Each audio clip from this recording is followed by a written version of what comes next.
7. Le 1er août 1933. Mon cher Martin, je confie cette missive à Jimmy Lederer, qui doit brièvement séjourner à Munich lors de ses vacances européennes. Je ne trouve plus le repos après la lettre que tu m'as envoyée. Elle te ressemble si peu que je ne peux attribuer son contenu qu'à ta peur de la censure. L'homme que j'ai aimé comme un frère, dont le cœur a toujours débordé d'affection et d'amitié, ne peut pas s'associer, même passivement, au massacre de gens innocents. Je garde confiance en toi et je prie pour que mon hypothèse soit la bonne.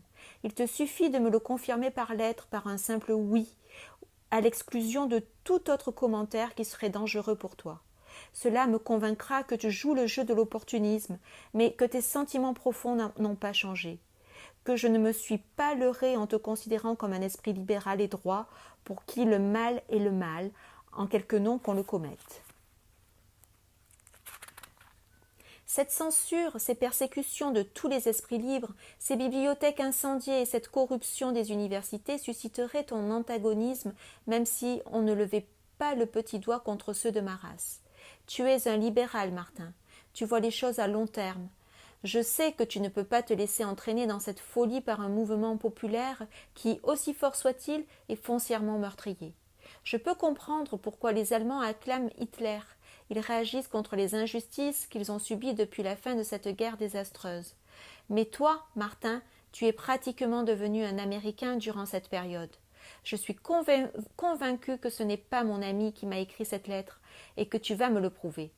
J'attends ce seul mot, ce oui qui rendra la paix à mon cœur. Écris-le vite. Mes amitiés à vous tous, Max. 8. Le 18 août 1933. Cher Max, on m'a remis ta lettre, la réponse est non. Tu es un sentimental. Tu ignores que les hommes ne sont pas tous faits sur le même modèle que toi. Tu leur colles une gentille petite étiquette de libéral et tu t'imagines qu'ils vont agir en conséquence. Tu te trompes. Moi, un libéral quasiment américain? Jamais. Un patriote allemand. Un libéral est un homme qui ne croit pas à l'action. Il se contente de tenir des discours creux sur les droits de l'homme. Il fait tout un tapage sur la liberté d'expression. Mais qu'est-ce que la liberté d'expression? Tout juste une bonne occasion de rester assis sur son derrière en critiquant ceux qui agissent. Existe-t-il rien de plus futile qu'un libéral? Non. Et je connais bien l'espèce pour en avoir fait partie. Ils reprochent au gouvernement leur passivité, leur incapacité d'instaurer le changement, mais qu'un vrai chef émerge, un homme actif qui, lui, se met à la tâche. Et quelle est alors la position du libéral? Il est contre. Pour le libéral, tout changement est mauvais. Ce que tu nommes chez ces bons esprits, la vue à long terme, des événements n'est qu'une frousse intense de se retrousser les manches pour faire. Ils adorent les mots et les nobles préceptes, mais ils sont parfaitement inutiles à ceux qui font le monde tel qu'il l'est. Seuls ces derniers, les hommes d'action, comptent. Et ici, en Allemagne, un de ces hommes énergiques essentiels est sorti du rang. Et je me rallie à lui. Non, comme tu le suggères, parce que, submergé par un courant, je ne peux pas faire autrement, mais par libre choix. Maintenant, je suis vraiment un homme. Avant, je n'étais qu'une voix. Je ne m'interroge pas sur la finalité de notre action. Elle est vitale, donc elle est bonne. Si elle était mauvaise, elle ne susciterait pas autant d'enthousiasme.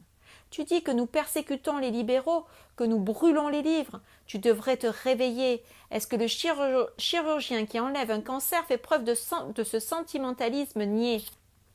Il taille dans le vif, sans état d'âme. Oui, nous sommes cruels. La naissance est un acte brutal. Notre renaissance l'est aussi. Mais quelle jubilation de pouvoir enfin redresser la tête. Comment un rêveur comme toi pourrait-il comprendre la beauté d'une épée dégainée? C'est ce qu'est notre fourreur, mais tu n'as jamais rencontré un Hitler. Tu m'obliges à te répéter que tu ne dois plus m'écrire. Nous ne sommes plus en sympathie, tu devrais t'en rendre compte. Martin Schulz.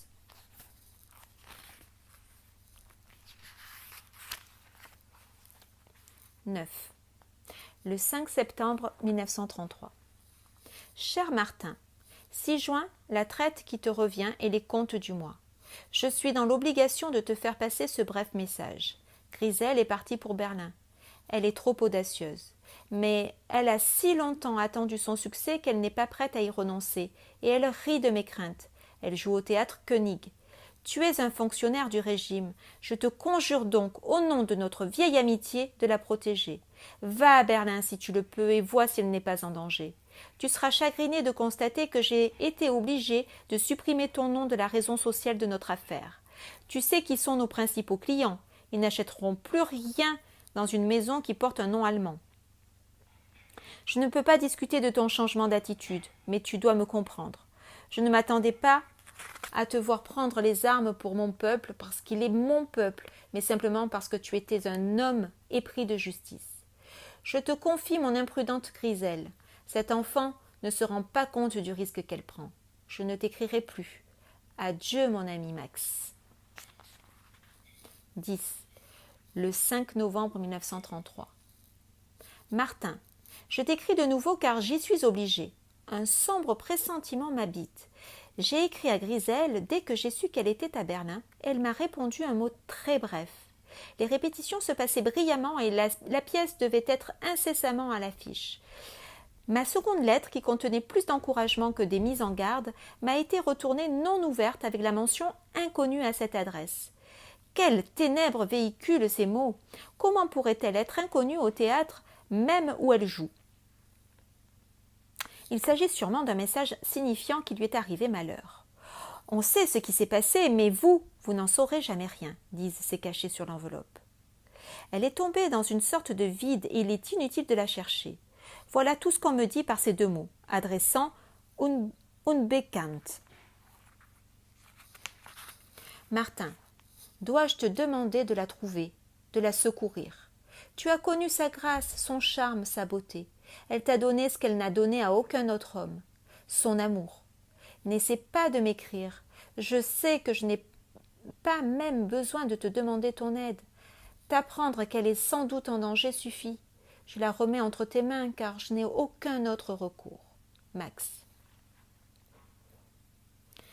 11. 23 novembre 1933. Martin, c'est par désespoir que je me tourne vers toi. Je ne pouvais pas laisser passer un mois de plus.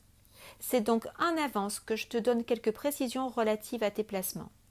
Tu pourrais vouloir effectuer certaines modifications, ce qui me permet de joindre à ce relevé bancaire un appel au secours.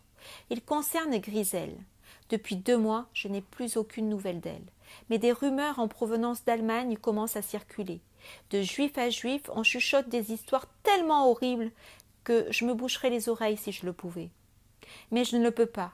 Il faut que je sache ce qui lui est arrivé. Il faut que j'aie une certitude. Elle a joué 1 semaine dans la pièce berlinoise. Puis le public, apprenant qu'elle était juive, l'a conspuée. Cette magnifique et téméraire enfant est malheureusement têtue, comme un âne. Elle leur a renvoyé le mot juive à la figure en leur disant qu'elle était fière de l'être. Certains spectateurs se sont levés, furieux, et ont sauté sur scène. Elle a couru dans les coulisses. Quelqu'un a dû l'aider car elle a réussi à sortir du théâtre et à trouver refuge dans une cave où se cachait déjà une famille juive.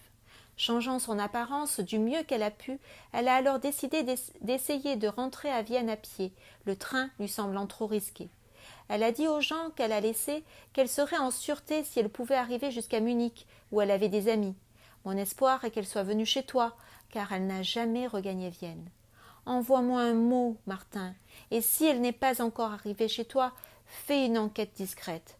Je suis fou d'inquiétude à l'idée qu'elle traîne sur les routes en pays hostile à l'approche de l'hiver. Dieu fasse que tu puisses m'envoyer un mot pour me rassurer. Max. 12. Cher Max, Heil Hitler, je regrette beaucoup d'avoir de mauvaises nouvelles à t'apprendre. Ta sœur est morte. Malheureusement pour elle, elle s'est montrée stupide. Il y a 15 jours, elle est arrivée ici avec une horde de SA qui défilait sur le chemin, pratiquement sur les talons. La maison était pleine de monde. Elsa n'est pas bien depuis la naissance du petit Adolphe le mois dernier. Le médecin était là, ainsi que 2 infirmières, tous les domestiques et les enfants qui couraient partout. Par chance, c'est moi qui ai ouvert la porte. Tout d'abord, j'ai cru voir une vieille femme, puis j'ai vu son visage, et j'ai vu aussi les SA, qui passaient déjà devant les grilles du parc. J'avais une chance sur 1000 de pouvoir la cacher. Une domestique pouvait surgir à tout moment. Avec Elsa couchée là-haut, Malade, comment aurais-je pu supporter que ma maison fût mise à sac? Et pouvais-je courir le risque d'être arrêté pour avoir tenté de sauver une juive et de perdre tout ce que j'avais construit ici? Bien sûr, en tant que patriote, mon devoir m'apparaissait clairement. Elle avait montré sur scène son corps impur à des jeunes Allemands. Je devais la retenir et la remettre sur le champ Ouessa. Mais cela, je ne l'ai pas fait, je lui ai dit. Tu vas tous nous faire reprendre, Griselle. Cours vite te réfugier de l'autre côté du parc. Elle m'a regardé dans les yeux, elle a souri, elle m'a dit « La dernière chose que je te souhaite, Martin, c'est te nuire. » Et elle a pris sa décision. Elle a toujours été une fille courageuse. Elle devait être épuisée car elle n'a pas couru assez vite et les SA l'ont repérée. Je suis rentré impuissant. Quelques minutes plus tard, ses cris s'étaient tus. Le lendemain matin, j'ai fait transporter son corps au village pour l'enterrer. C'était stupide de sa part d'être venue en Allemagne. Pauvre petite Griselle, je partage ta peine, mais comme tu vois, je ne pouvais pas l'aider. Maintenant, je dois te demander de ne plus m'écrire. Chaque mot qui arrive dans cette maison est désormais censuré, et je me demande dans combien de temps, à la banque, ils se mettront à ouvrir le courrier.